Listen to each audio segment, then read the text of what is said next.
An Arizona car wash.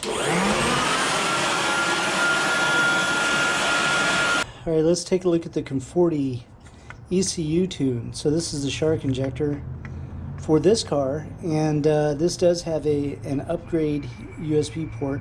This is USB 1. I don't think these guys ever actually did anything with that.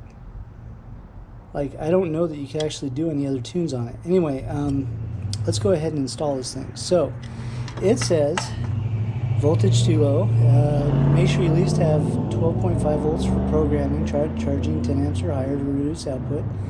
So basically it's saying that the car needs to be on a charger as we're doing it, which is what I'm doing here in the trunk. So I've got my charger set at 10 amps. It's on the battery, and the battery is a little low, but I think it should be okay. This is where this thing plugs into. So we open that up. Oh, wow. That's not crusty. Wow, that thing just snapped like a twig. Anyway, go ahead and put this thing on.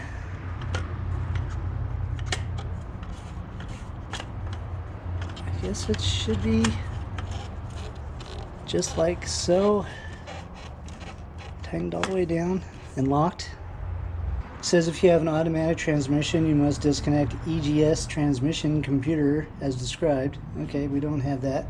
Okay, so we got to ensure all loads are off. I'm pretty sure my radio's on.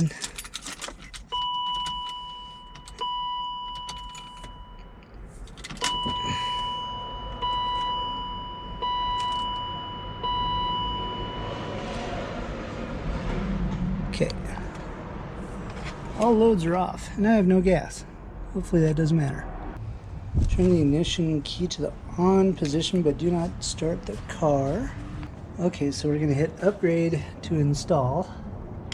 Upgrade. And now that button's flashing. Okay, and then we just got to wait 1.5 to 6 minutes. It just turned red, which I guess is the programming phase. So it's saying active, and status is still blinking. Woohoo, look at that. It's so shiny. Okay, we got solid green.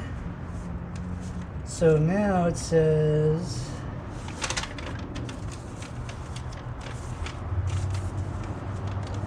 close the door, make sure everything is off. Turn the ignition on, but do not start the car. Okay, I did that, and now it's pulsating rather rapidly. And now it's solid green, and it should be done. Okay, so the programming is complete.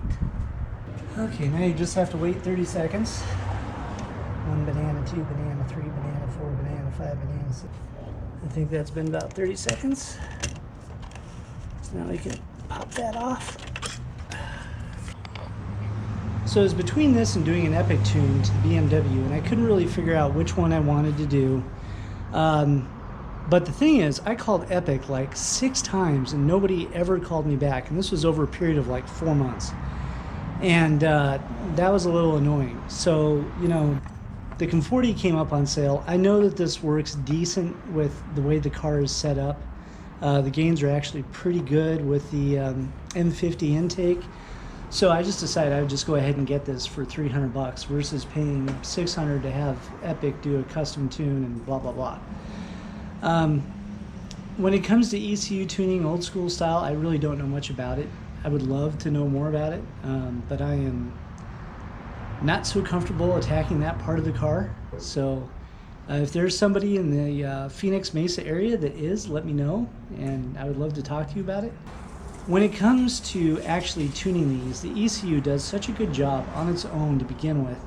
There's not really a whole lot that you can do to it. You can maybe lean it out a little bit, maybe just change the alteration of the Vanos a little bit, do a slight change in the fuel mapping, but you can't do much. The Conforti, I believe, is still either 48 or 50 state emissions legal, so that is kind of a good thing. So it doesn't screw you up there. If you have to get emissions tested. With Epic, they are not. Gains between the two, I didn't really see much online as far as like actual performance numbers. But the main thing is now it's, you know, your rev limiter is set to 7,000 RPM and your top speed governor is taken off, and you know, you're probably running just a hair leaner with a little bit more advanced timing, and so you definitely have to run super unleaded at this point. There's no getting around that. So this was pretty much the last thing I needed to do performance-wise to the engine.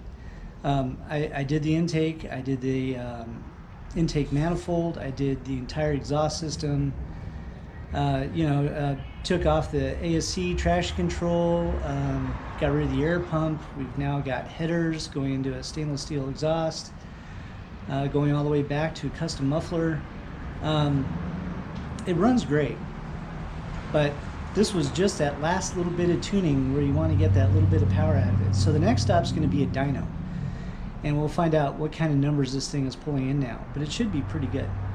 But anyway, I hope you guys like this video. Give me a thumbs up, leave me a comment, subscribe to my channel for more information like this, and we'll talk to you guys later. See ya.